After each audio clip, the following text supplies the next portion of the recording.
I cut the check, I cut the check, I cut the check.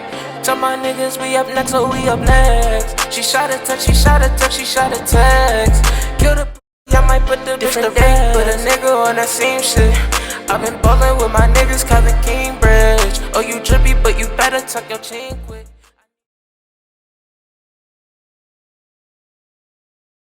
What's good, y'all? We back with another video, man. I had to come out with something, man. I don't know if you guys just watched, but the Knicks versus the Pelicans game was just on, and it pissed me off.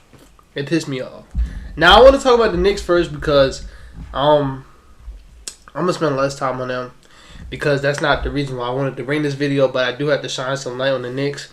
They are on a 6-game winning streak. I said 3. A 6-game winning streak, and they look really good, man. I'm not going to lie. The crazy thing about them is they didn't change nothing. Yes, Julius Randle got better. Yes, they drafted Emmanuel Quickly, who had a big impact in the beginning of the season, but like in the past few months, like he hasn't. I wouldn't say he hasn't been as good, but he hasn't been as impactful as he was in the beginning of the season.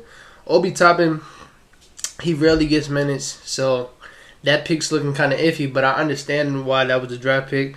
Julius Randle was a player that was probably going to get traded this season if he didn't have this amazing year that he's having. And Obi Toppin was supposed to be that future, but Julius Randle came out, had an amazing season. They got a new coach, Tom Thibodeau, and he's not a coach that's a tanking coach, so they weren't going to tank. They want to compete. They've been saying that for years, that they want to compete, and they have the same roster that they had last year. It's just Tom Thibodeau, man. You got to give him a lot of credit. I understand why he's in the Coach of the Year race. Now, will he get it? I don't know, because a team that is 31-27, I don't know if that's a record that will give you Coach of the Year, but the impact that he has on this team, they are like top 3 in defense. They were just in the bottom of the East last year. Now they're the 5th seed in the East. The East is trash, of course, but they do look a lot better. Like I said, top 3 in defense, and their offense is not that bad. So he definitely deserves to be in the conversation, most definitely. But I don't know if he'll get it, but the Knicks, they look really good. RJ, his shot has been looking really good. I always love RJ game because I feel like it's just really bully ball. He's going to get into you no matter how big you are. I really want him on the cast, but I'm okay with Darius Garland. But yeah, RJ, he's been looking really good. Reggie Bullock is basically their only shooter on the team, and he has a really nice shot. Nerlens Noel is like 3rd in the league in blocks, so he's having a really big impact on their defense, probably the anchor of their defense. And you already know Derrick Rose coming off the bench, just being a veteran on the team, helping the young guys out, and you can show his impact is going up. So this team looks really good. Now, is Julius Randle, I think this is his last year on this contract, so I want to know how much they're going to give him. Based off his play this season, I say he's going to get close to a max for like $28 to $30 million. I will give him that much just so I will have enough money to also sign D Rose. Hold on, let me put my charger on my laptop. To also sign D Rose, because I feel like D Rose is a big part of this team. And I think Elfrid Payton is also a free agent this year, so you can easily let him go. That frees up like $8 million. I think he's getting paid. So the Knicks gonna have some money this year, and the way that they're playing, they can draw in a really good player this season. Now, I don't know this offseason. I don't know what are the big names in free agency. They can probably get a DeMar DeRozan. I feel like Knicks fans will like that. But this team, their future, they're building right now. They're building. Depending on what draft pick they get, they can get like a 15, like a late lottery pick to late first round pick. That can be a good pick. Because to me, I feel like this draft is really deep. As far as you're not going to get that star, but you're going to get competent NBA ready players that are ready to play day one. So the Knicks going to be good. Knicks going to be good. I'm excited from what I'm seeing from Julius Randle, though.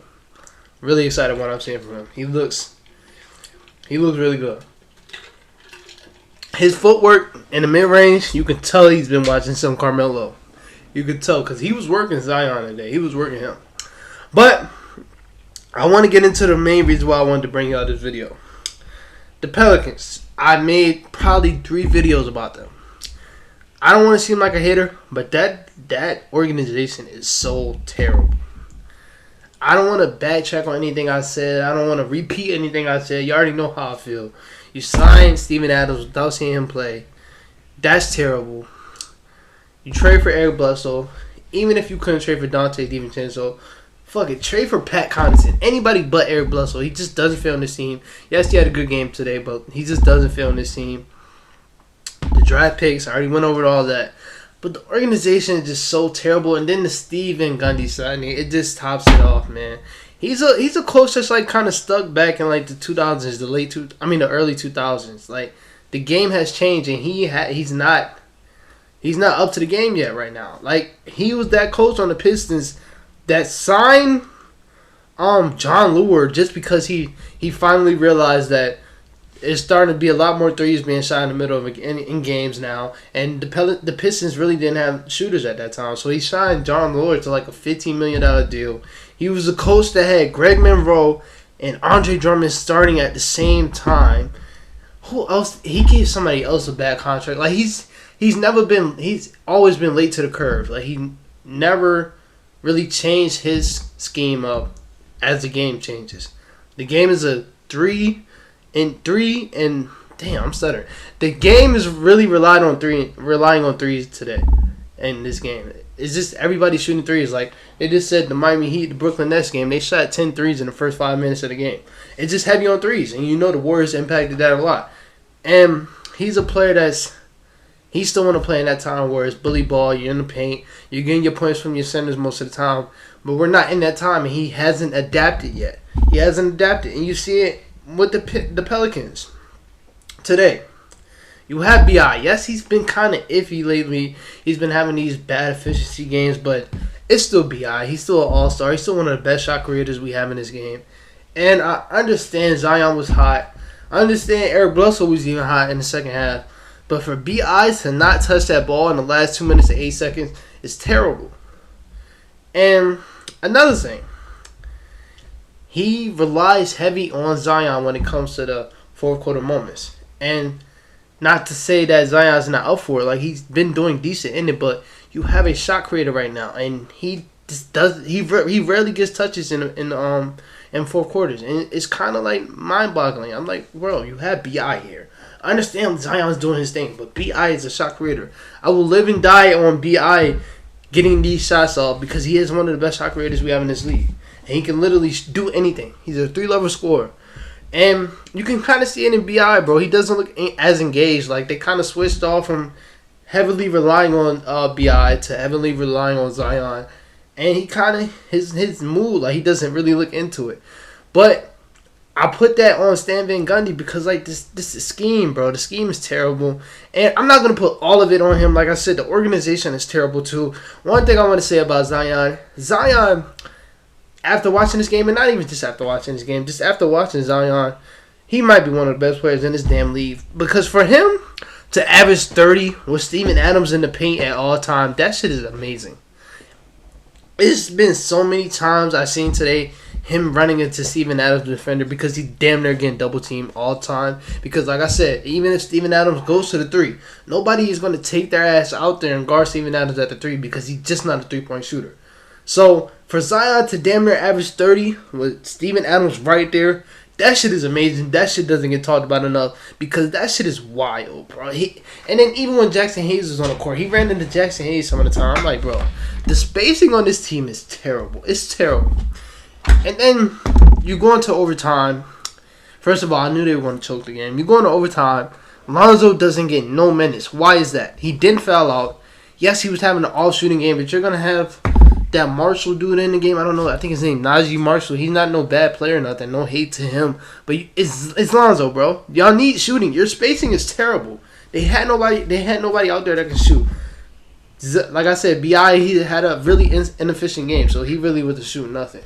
But other than that, it was just no spacing out there, and you're just heavily relying on Zion. Like I said, they were drawing plays for Zion in the fourth quarter when half court, it was kind of hard for him. Like I said, with all the spacing.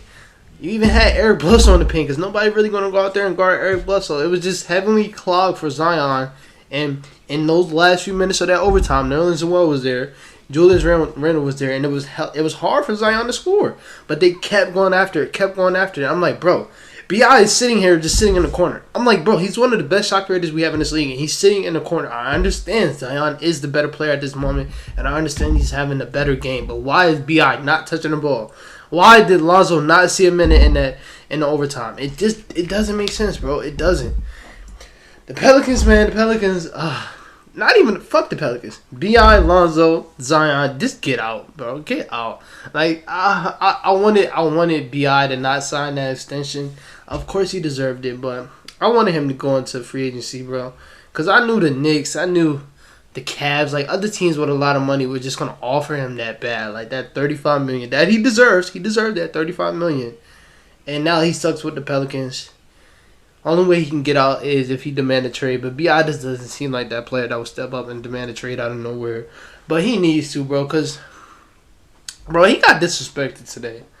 He got disrespected at all levels. Just heavily forcing Zion to literally carry them in the fourth quarter. And he just wasn't there yet.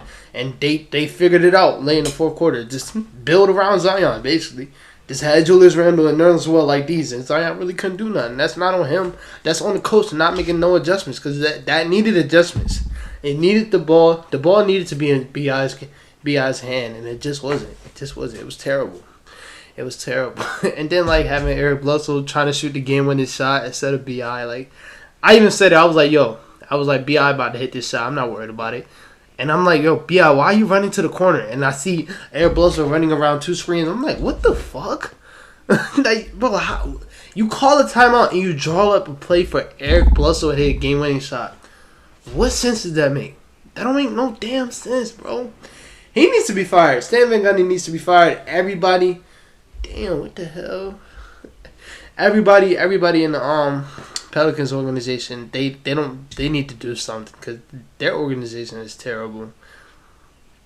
I'll say this all the time. They literally have the best young core in the league. They're missing that one piece, Miles Turner, or just a center that can shoot, and they'll be good. But they're gonna ruin it, and I want them to get out, because they're definitely gonna ruin it. Why you wonder why AD can never win with this team? AD was always as good as he was with the Pelicans. The organization sucked. They failed to put talent around them. They like the Minnesota Timberwolves. They failed to put talent around Cat. It's just it's terrible, bro. It's terrible. So Bi, Lonzo, Zion, that's gonna be the title. Get out of NOLA. Get out of New Orleans, because it's not gonna be good. It's not. Thanks guys for tuning in again. That was my little rant. I needed to go on that rant, bro, because that shit was terrible, bro. That shit was terrible. I want to see Lonzo in a Knicks jersey or a Bulls jersey, one of those. I swear, if I see him in a Bulls jersey, fuck the Knicks. Yeah, I want to see him in a Bulls jersey. Him next to Zach LaVine. That'd be amazing, because Kobe White not in. But other than that, that's it.